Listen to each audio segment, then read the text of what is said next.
Cuéntame el proyecto de vuestra comunidad en Montes de Couso, cuántas personas lo integráis, cuánto tiempo lleva existiendo esta comunidad, cuáles son vuestros focos, vuestra identidad, vuestros objetivos.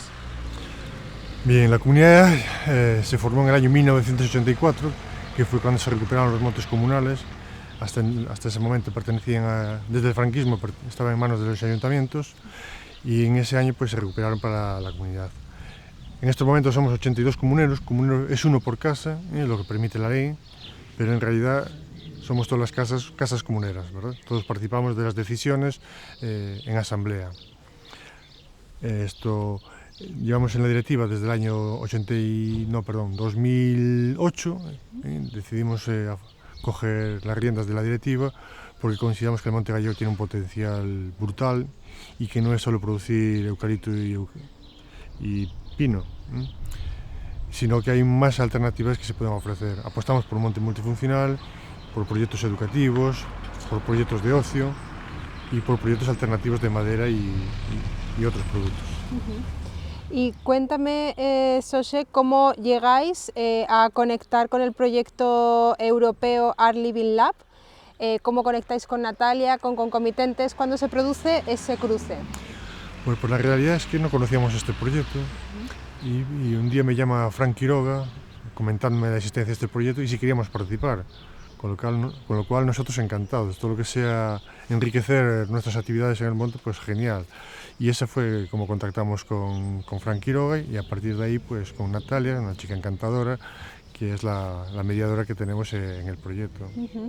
Y vosotros desde Montes de Couso tenéis, como dices tú, muchos proyectos paralelos más allá de producir eucaliptos, etcétera, o sea que tiene que ver con la identidad, con un proyecto cultural propio.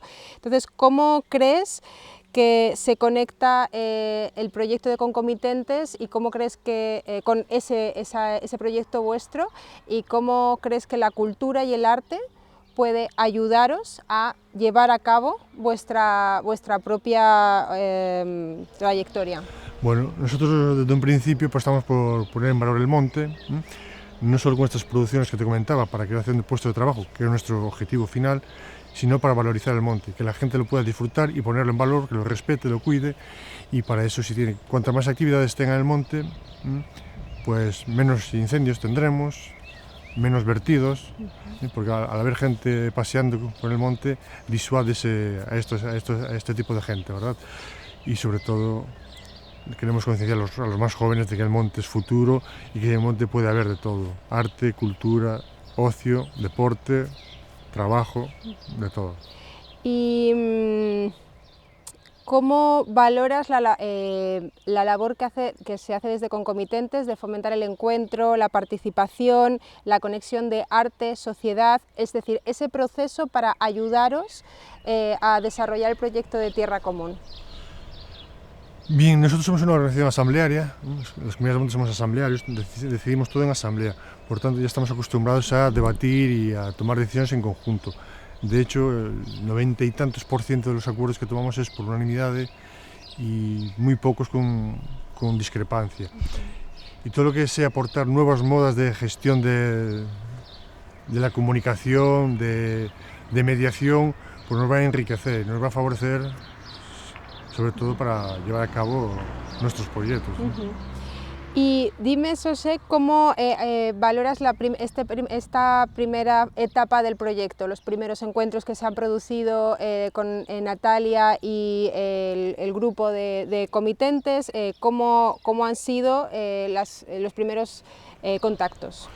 Bueno, pues muy positivos porque hacen participar a los vecinos, a los comuneros, y eso es muy enriquecedor, por lo que te dije antes. Van a aprender a valorar más el monte y a ver que el monte que es de su propiedad le puede aportar muchos beneficios, no es solo el paisaje, sino beneficios de tipo social, económico, cultural, de todo tipo. Y para cerrar, te voy a pedir que sueñes en la obra de arte, cómo la visualizáis o qué hay en tu cabeza a nivel personal, aunque luego eso derive en otras cosas, ¿no?